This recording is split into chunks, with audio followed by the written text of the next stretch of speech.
திமுக தலைவர் கருணாநிதி தனது கோபாலபுரம் இல்லத்தில் பேரக்குழந்தைகளுடன் விளையாடி மகிழும் வீடியோ வெளியாகியுள்ளது. அதில் பாடல் பாடி உற்சாகமூட்டும் பேரக்குழந்தைகள் அவரிடம் முத்தம் கேட்டு பாசமழை பொழிகின்றனர்.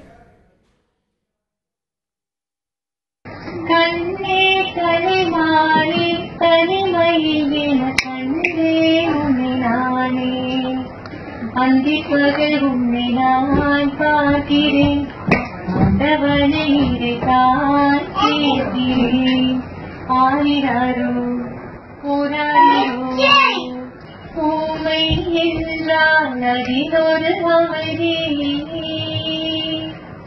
ஏழை என்றால் நதிதொரு அமைதி.